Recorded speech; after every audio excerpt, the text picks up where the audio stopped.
Last week we read how King Asvapati moved on from that pure, white, immovable silence of the self, of mind, that silence and vastness which is underlying or lying behind and supporting all our mental movements. And when we can get back from all this surface movement into that self of mind, the first experience is that overwhelming sense that here is something absolute, permanent. And King Asvapati felt here he could stay, the self, the silence, one. But then as the experience proceeded, he saw that this was not yet the pure, silent Brahman.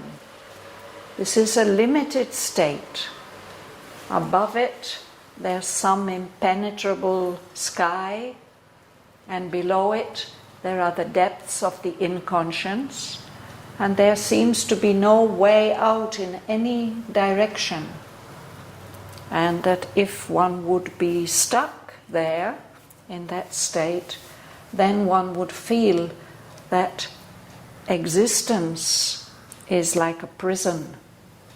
And if one wants to get out of that prison, the only thing to do is to become extinct, to lose your sense of self, of individualized existence. And that's of course not at all what King Asvapati was looking for.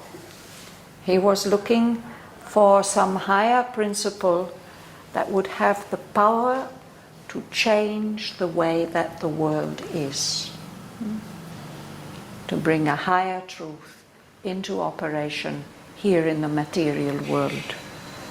So he realized that he has to find a higher power than that self of mind. And in answer to his aspiration, it's as if in a far shimmering background of mind space there opens up a kind of tunnel or a well, an opening that has its own light, its own warmth, its own appeal. It's as if it is calling.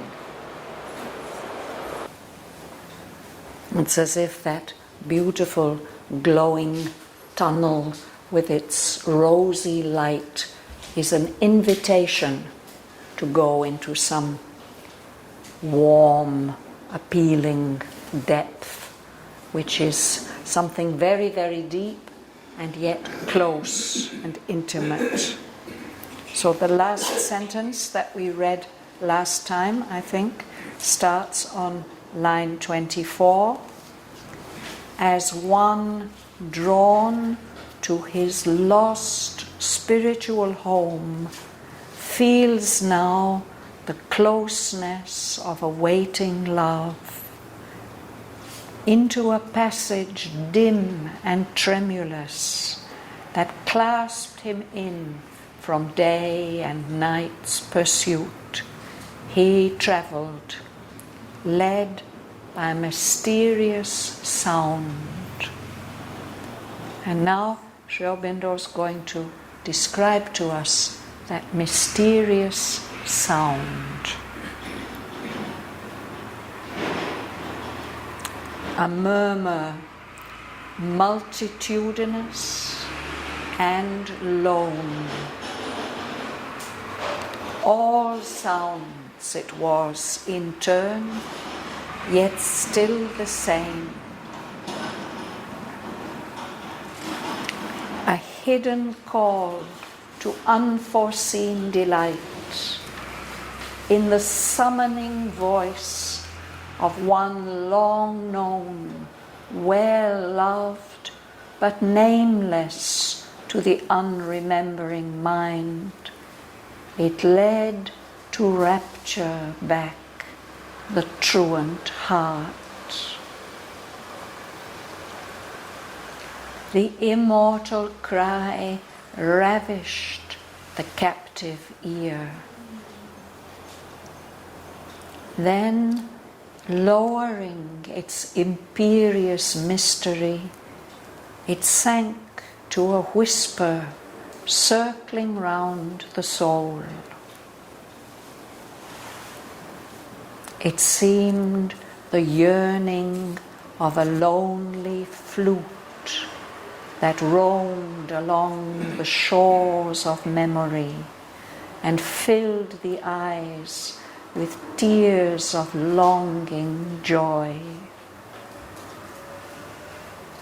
A cricket's rash and fiery single note, it marked with shrill melody night's moonless hush, and beat upon a nerve of mystic sleep its high, insistent, magical reveille. A jingling silver laugh of anklet bells travelled the roads of a solitary heart. Its dance solaced an eternal loneliness. An old forgotten sweetness sobbing came. Or from a far harmonious distance heard the tinkling pace of a long caravan, it seemed at times, or a vast forest's hymn, the solemn reminder of a temple gong. A bee croon, honey drunk in summer isles, ardent with ecstasy in a slumbrous noon, or the far anthem of a pilgrim sea. An incense floated in the quivering air.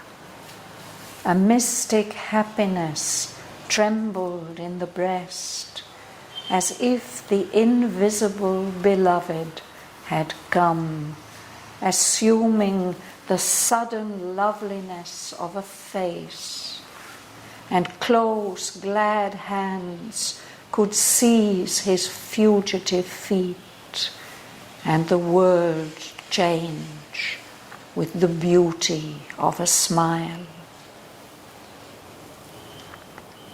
Into a wonderful, bodiless realm he came, the home of a passion without name or voice.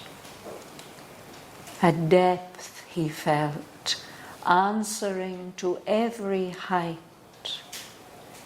A nook was found that could embrace all worlds. A point that was the conscious knot of space, an hour eternal in the heart of time.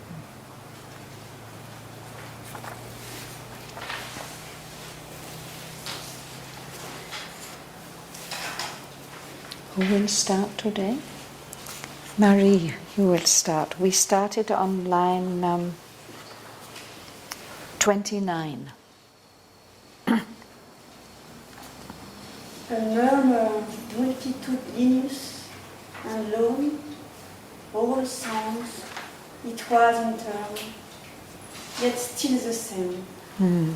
So, this mysterious sound, it's a murmur, a soft kind of sound. When somebody's murmuring, you know that they are saying something, but you can't really distinguish what it is they are saying. A murmur.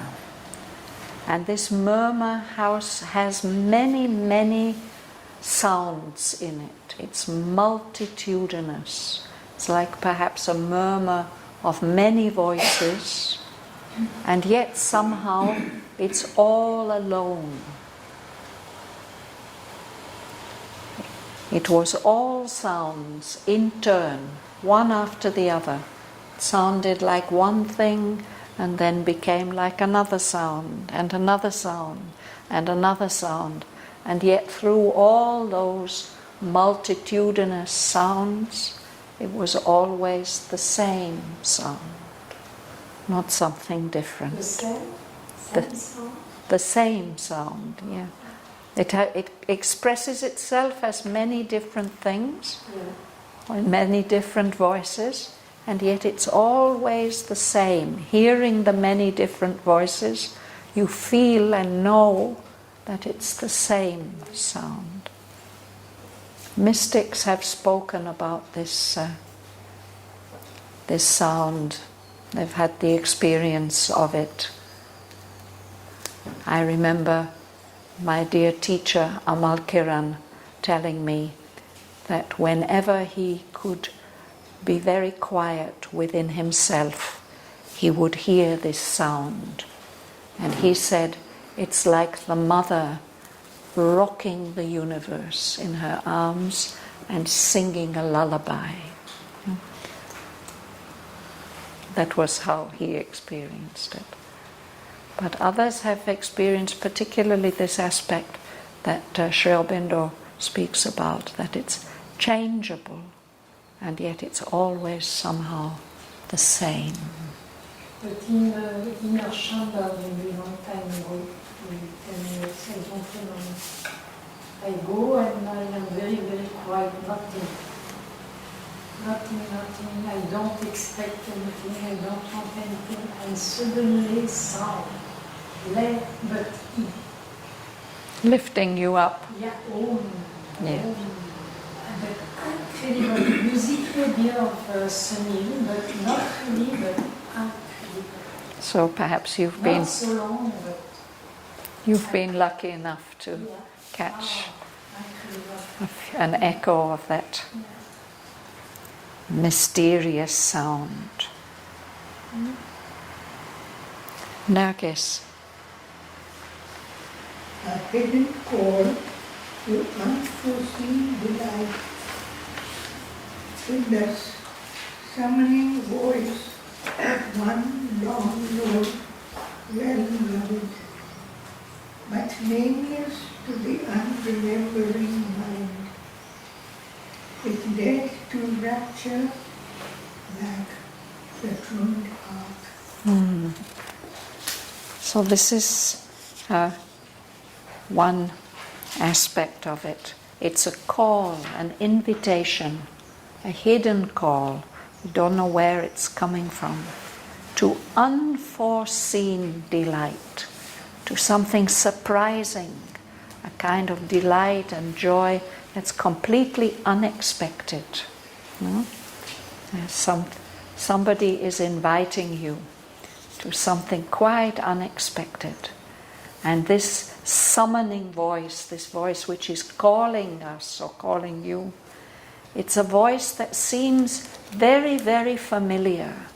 A voice you have known for a very, very long time. And a voice that you love, really. But your mind can't put a name to it. It can't remember what is the name of that that goes with that voice that's calling you. But its effect is to lead the heart back to rapture. An experience that it recognizes, an experience that the heart makes the heart feel like a truant. Anybody knows what a truant is? Nargis. Yeah? Coming and going like that. Play, coming, going. No, it's not that. It's a child who's supposed to be in school, but who's wandering in the fields, no? And there used to be inspectors sent out to find those truants and bring them back to school. No? So the heart suddenly feels, oh, actually I was supposed to be somewhere else. I was supposed to be with that rapture. But here I am, I've been running away and roaming and not being where I should have been. That feeling of being a truant. But anyway, it gives you the rapture, the delight. To play truant, they say. Huh? To play truant, yes. To not be in school when you should be.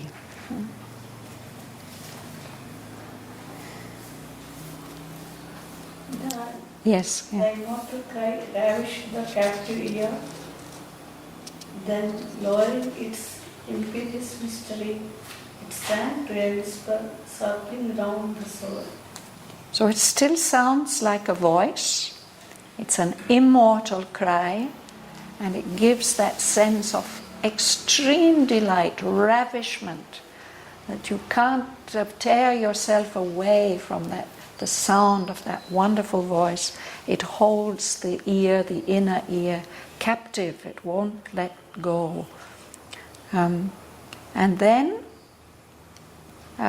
it becomes less loud, lowering its imperious mystery. That mysteriousness about that voice has some kind of commanding power, that it holds the ear captive, imperious. It's like a ruler who gives his orders, no? But it becomes very, very quiet.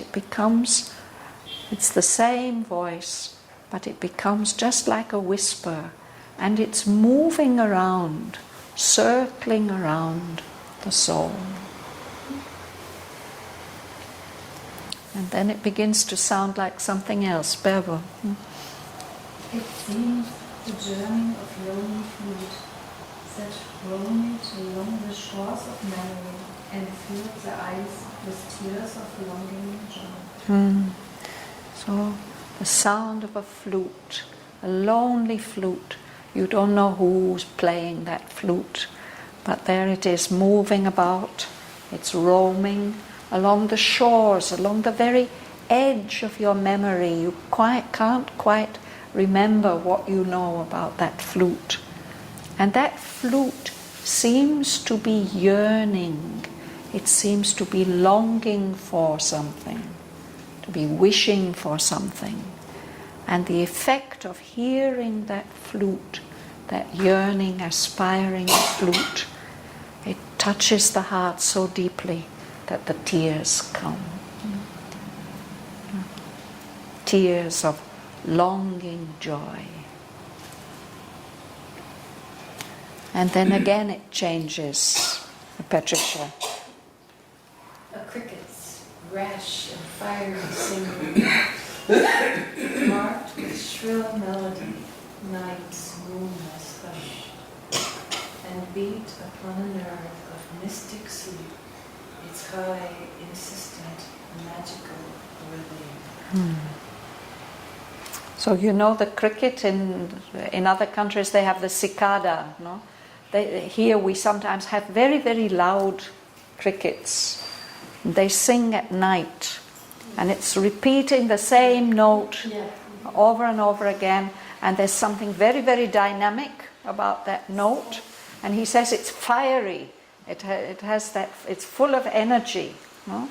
Shrill, fiery, single note. So it marked with shrill melody night's moonless hush. Around everything is dark, everything is quiet, but there's this sound that wakes us up. It's a réveil or a réveillé. This word is a French word. I think Sri Aurobindo meant it to be pronounced in the French way here. I'm not sure about it, but I think so. But we have the same word in English for the trumpet call that the soldiers make in the morning to wake all the other soldiers up. the dawn cry, the reveille. No, that, The morning, in- morning they yes, show it. yes. So, yes, so it's to wake you up. That's what this call does, this sound. There you are, it's night, it's moonless hush. You're there, you're in a state of mystic sleep, and suddenly this call comes to wake you up. Sri Aurobindo mentions this cricket's cry in several places in the poem. In French, réveil means to wake up. Yes. The clock. And the clock. Oh, that alarm clock, yes. That has a rash and fiery single note also, huh? The alarm clock. But here it's that insect that in the night, you may still go on sleeping, but there's that sound there, you are somehow aware of it, beating upon a nerve of mystic sleep. There's a way in which it gets on your nerves feel that wake-up call. And then a different sound. Are you going to read today?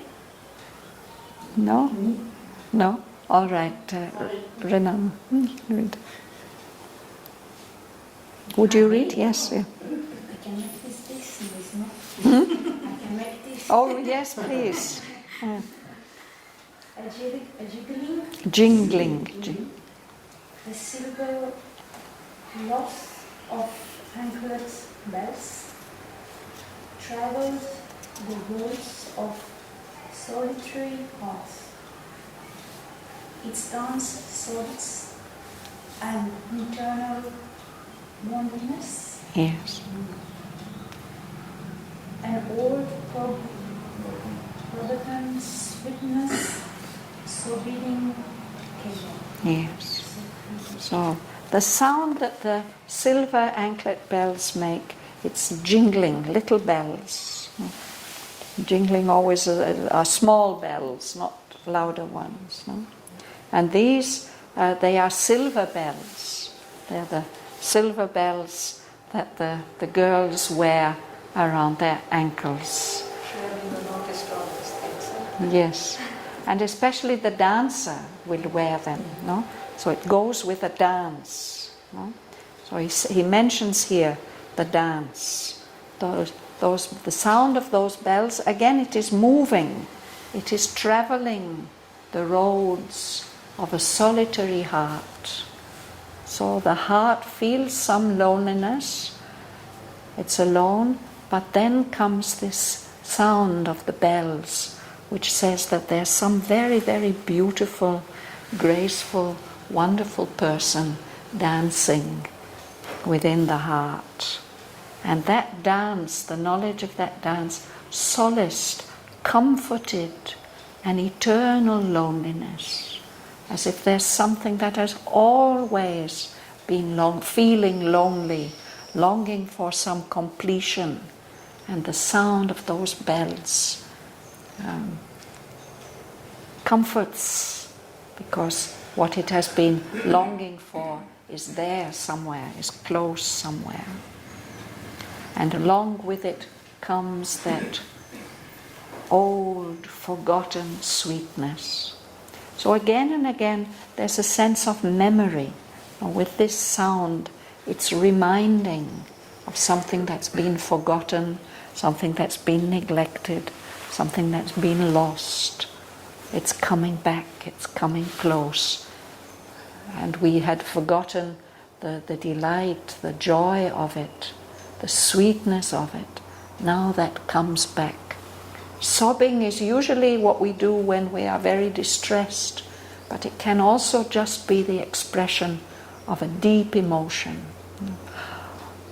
Something catches at your heart.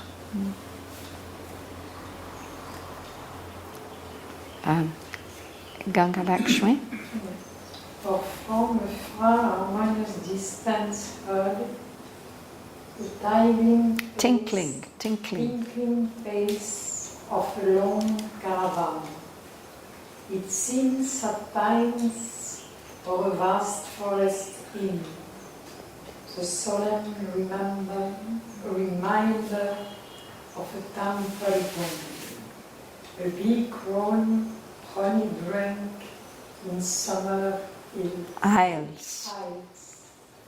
ardent with ecstasy in a slumberous mood, porte far antenne or a pilgrim sea. Yes. So here in this sentence, many sounds are coming. No? The sound of a distant caravan, the camels traveling with their loads, and they have bells too. No? And it's heard from a distance, so that makes it harmonious. Sometimes when the wind is in the right direction, in the early morning in Auroville, you can hear somehow the sounds of Pondicherry, but in a very, because it's so distant, it's all harmonized, all those discordant sounds. So hear the sounds of the caravan, something mysterious passing at a distance, the tinkling pace. So the bells, the camels, the bells sound as they move. Tinkling is another sound word for bells, not the sound that bells make. So sometimes it seems like that. It seemed at times the tinkling pace of a long caravan. But I have a question, Shraddhavan. For example, all of this sound, when you remember, you have some story, for example, for the long caravan, for the big family drank, is a memory? Actually, I think here in this sentence, Sri Aurobindo is referring, I said many people, or not many, but some people have had these experiences and they've described them in certain ways. So there's a famous Sufi saint, Dara Shukor. He heard this sound, and when he was asked to describe it, he said, well, if you can imagine hearing very, very far away the camels passing, it's something like that. So in this sentence, I get allusions. I will try and identify them as far as I can. Another way that it sounded is like the sound of a huge forest. You know, the trees and the leaves moving, the vast forest's hymn, as if there's some sacred song that the huge forest is making. I don't know who has mentioned that, but I feel sure that somebody has. And then another way it comes is like the sound, not of a bell, but a gong. It's a very specially soft, melodious sound, and we associate it with the countries east of here, you know, Southeastern Asia. The gong, yes. That just like the bells we have in our South Indian temples, when we sound the bell, then we feel the divine presence is there. No? So it's this, but that gong sound is solemn. There's something very serious about it. We hear. Of course, for us, it reminds us of the meditations in the ashram. When they sound the gong, was Uda's duty at the beginning of the meditation to sound the gong 3 times, the reminder, now the meditation is starting, and then 4 times at the end. So I think Sunil has used this gong sound in some of his music. This is, for me, this fast temple gong. Yeah. And then another, the Irish poet W.B. Yeats has a poem about, he puts it in landscape terms. He says, I must arise and go now. Sorry. Sorry. I won't say the poem, but anyway, he has to go to a place where he hears the sound of the bees in the summer noontide. No? So as bee croon, honey drunk in summer isles. And of course that poem is really about getting away from all the life's cherished guests and going deep to the secret place where the soul is. So those bees, it's also in a way, it's ardent. That is to say, there's some intense emotion in it. It's burning. There's an intensity of ecstasy. No? Those bees gathering their honey and bringing it back and moving about in the sun. And that for us from the north, it's the sound of summer, and the summer which brings the heat and the warmth that we've been missing for a long time. In a slumberous noon, a kind of sleepy state, in the middle of the day. Or we might hear the sea from a great distance. And again, it's like a sacred song, as if that sea is always traveling. It's a pilgrim. It's traveling to some sacred goal. And the sound that it makes, that the waves make as they're on their journey, it's an anthem, a sacred song, a sacred hymn, chanted on the journey. Pilgrim Sea? Sea is the same place for Pilgrim Sea. Yes. It's as if the sea is always moving. No? The waves are always moving. So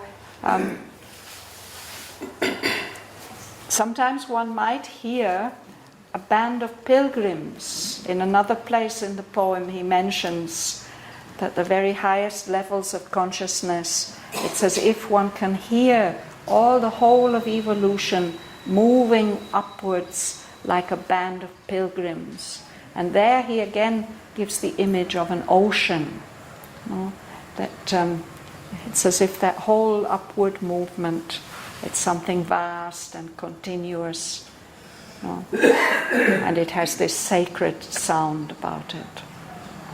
So this is his way of bringing many different images into our minds with a very few words.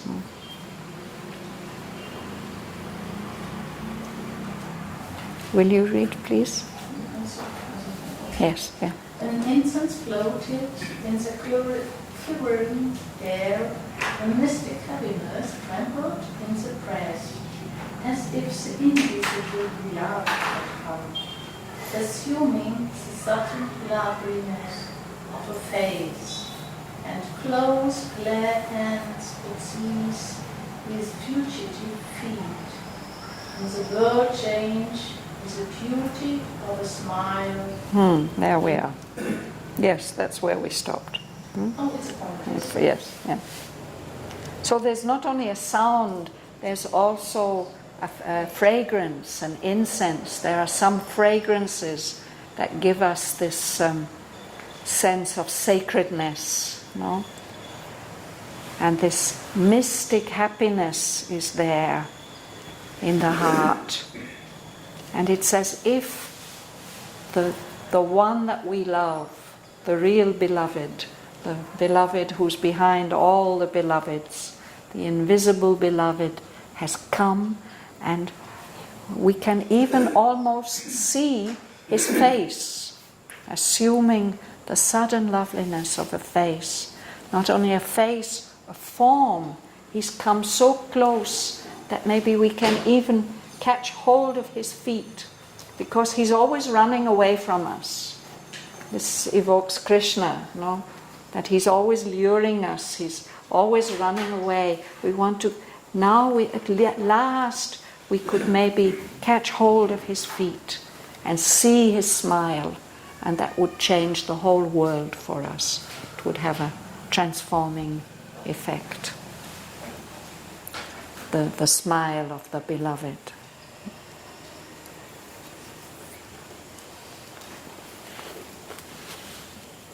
Mahalingam.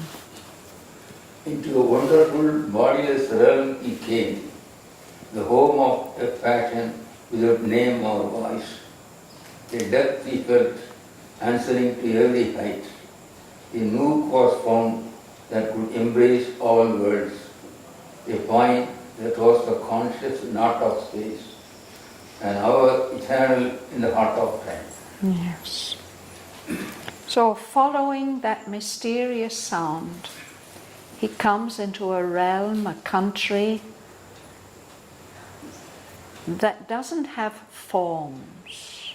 It's bodiless. There's an intense feeling there. It's the home of a passion, intense feelings. But there's no way of saying exactly what those feelings are. No? There's no name for them. And they don't express themselves. There's not a voice for them. This is a deep place. He feels a deep depth, the quality of deepness. So before he'd been going higher and higher and higher and higher. No? Now he's gone in deep into another dimension. And the depths there are deep enough to match all those heights, even to put one in touch with all those higher levels. He has found a nook. A nook is a small place. Children are always looking for a little nook that they can slip into when we can't find them anymore. Oh, yes. It's something cozy, warm, enclosing, a nook. But that nook, it's small, it's like that, intimate, warm, enclosing, and yet it can embrace all the worlds. Everything is contained there. It's just a point, a small point, and yet that point is the conscious knot of space, as if everything that's extended in all of space comes together and is connected there at that point. And in the same way, time changes. There, it's as if it's in time, it's in the very depths, in the heart of time, and yet it's eternal. That moment is always there, unchanging, in the very core of time. Does this not make me think to the age reverse like this? It means infinite. The infinite Yes, like this. It looks like a knot, maybe, yes, and there's the point where everything comes together, maybe, yes, yes.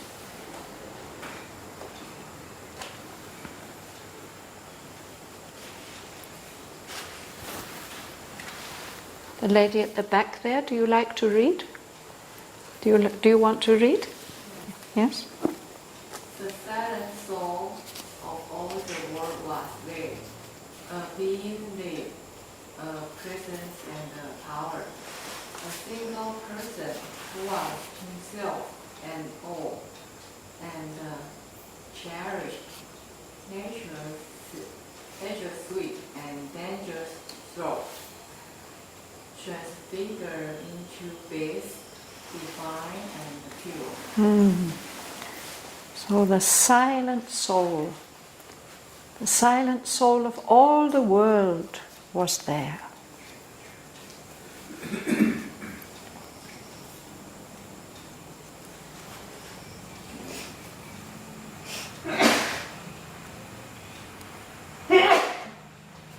A being presence and a power.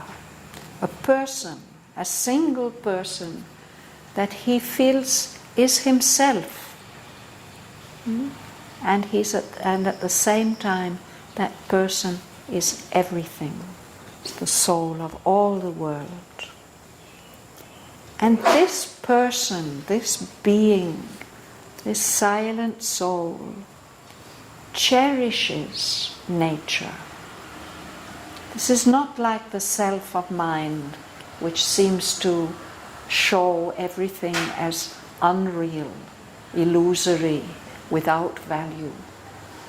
This being who is there loves all of nature, all its sweetness, all its dangerousness, its throbs, the throbs of the heart of life, the beats of life. And it loves all that, it cherishes and holds all of nature, everything in the manifestation, but transfigured, turned into their true forms. Those sweet and dangerous throbs of nature, the throbs of life, in this soul, in this person, they're transfigured into beats that are divine and pure. Everything finding its true meaning and significance and its place in the whole. What's the difference between transfigured and transformed? Transformed is a more general word, actually. Literally, of course, if we take both words in their literal meaning, it's very, very close. But in the usage, we can use transformed in a more general way. In the fairy tales, the prince can be transformed into a frog, and the frog can be transformed into a prince. No? But transfigured we use specially in the sense of being turned into our most divine form. In French, figure means face. Face, yes. But transfiguré, doesn't it have the meaning of being transformed into a higher form of oneself? Yeah. Transfiguré. It's a high level. Yes.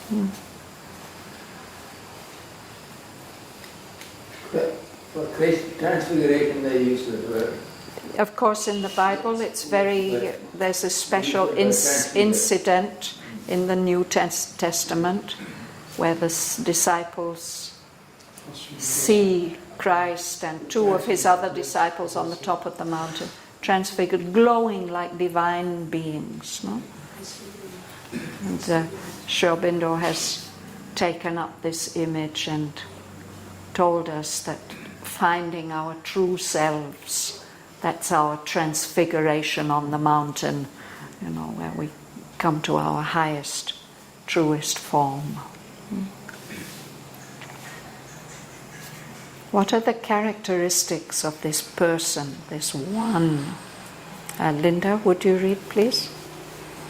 One who could love without return for love, meeting and turning to the best, the worst. It hid the bitter cruelties of earth, transforming all experience to delight. Let's pause there, yes. So this person, who's one who can love without expecting any return, that's the purest form of love, no? Divine love.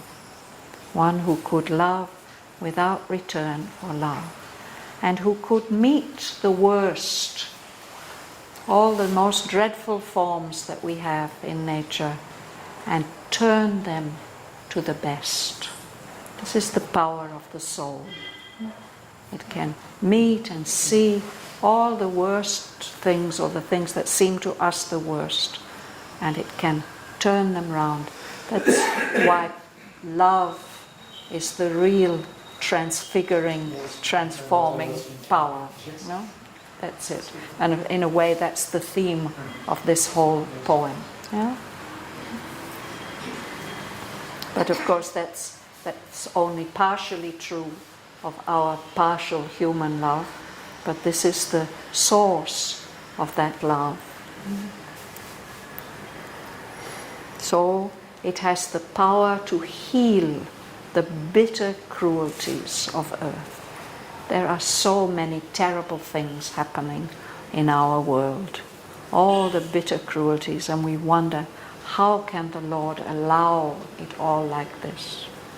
But we're told that if we reach this point, suddenly everything gets healed and justified even, so that we ourselves have to say, yes, it has to be like that. We reach some kind of deep healing and understanding. And it transforms all experience to delight. So if we want to get beyond the dualities, if we want to get beyond this disguise, triple disguise of indifference and pain and joy, the way to do it is to go deep, deep in to the soul. Would you like to read, Mom? Interpreting the sorrowful place of birth, he wraps the cradle of the cosmic child, and still awakening with his hand of joy. Thank you. So this power acts, it intervenes. We have another word, interfere. Now we tell people, don't interfere, let things take their course. But it comes into, intervenes in the sorrowful paths of birth. With birth goes death.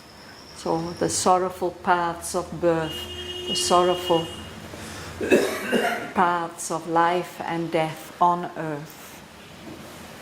But what it is doing there, on those sorrowful paths, it is rocking the cradle of the cosmic child.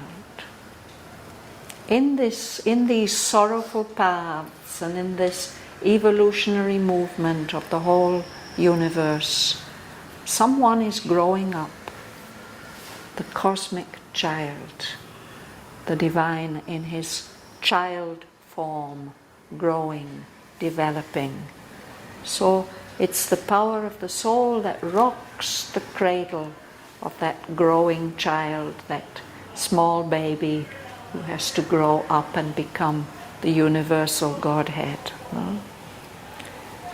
We rock the cradle of the child in order to make it feel happy and go to sleep, no? To stop it crying. So with its hand of joy, this power of the soul stills all weeping with its hand of joy, that touch. Is there slight difference in intervene and interfere? Yes, intervene tends to be positive. Yeah. Interfering, we don't like interference, yes. But intervention, we ask people to intervene in a matter. Yes, to make things better. Yes, yeah, exactly.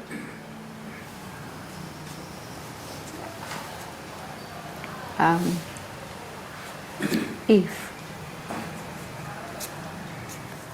It led things evil toward the secret good. It turned wracked falsehood into happy truth.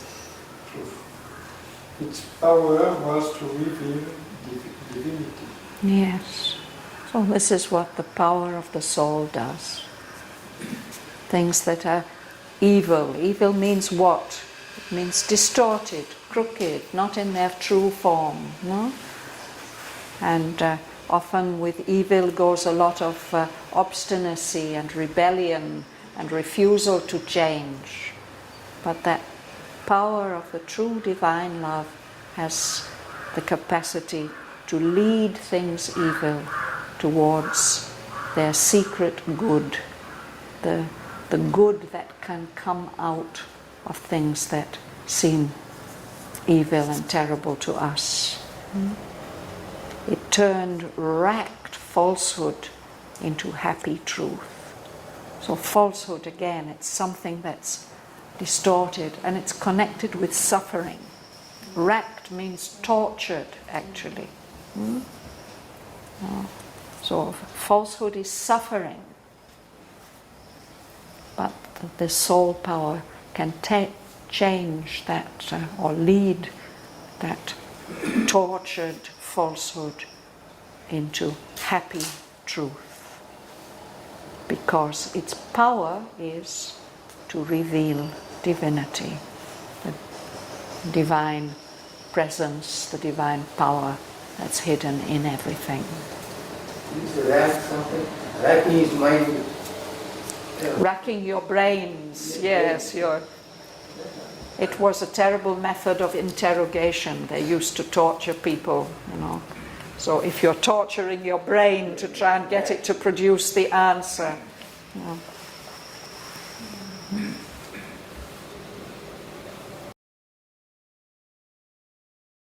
A murmur multitudinous and lone, all sounds it was in turn, yet still the same. A hidden call to unforeseen delight, in the summoning voice of one long known, well loved, but nameless to the unremembering mind. It led to rapture back the truant heart. The immortal cry ravished the captive ear.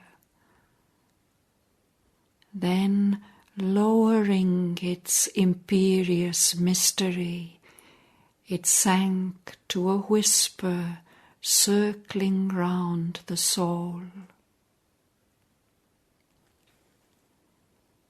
It seemed the yearning of a lonely flute that roamed along the shores of memory and filled the eyes with tears of longing joy.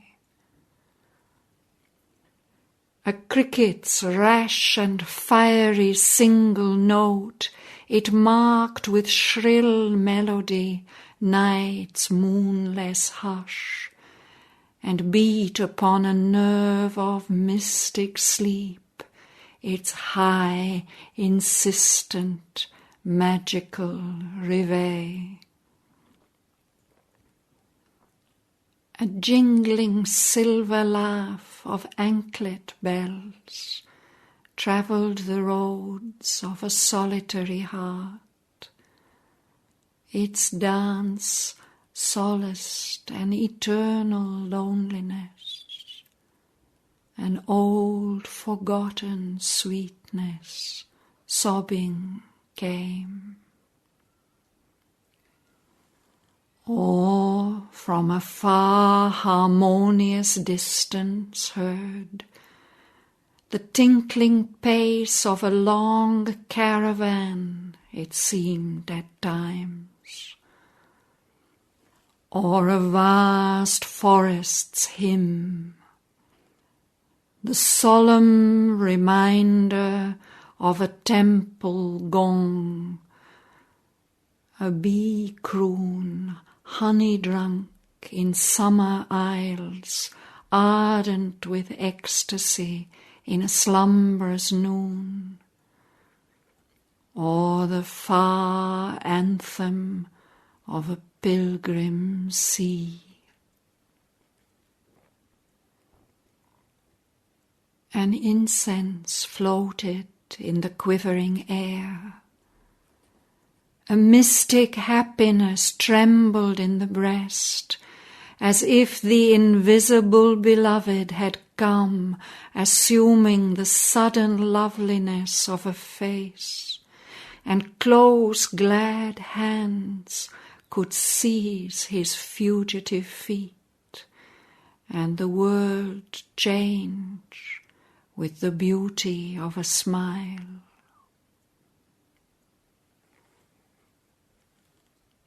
Into a wonderful bodiless realm he came, the home of a passion without name or voice. A depth he felt answering to every height. A nook was found that could embrace all worlds. A point that was the conscious knot of space, an hour eternal in the heart of time.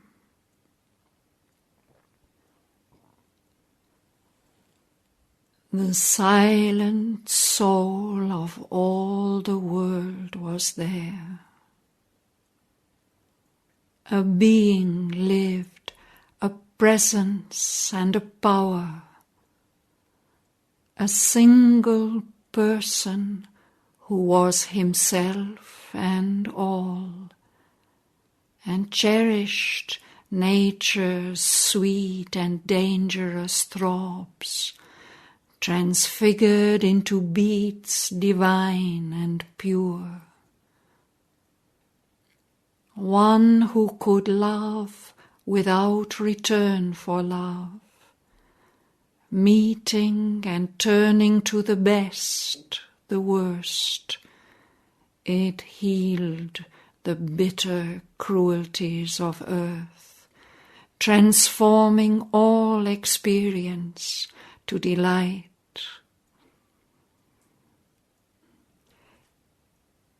Intervening in the sorrowful paths of birth, it rocked the cradle of the cosmic child, and stilled all weeping with its hand of joy. It led things evil towards their secret good. It turned racked falsehood into happy truth. Its power was to reveal divinity.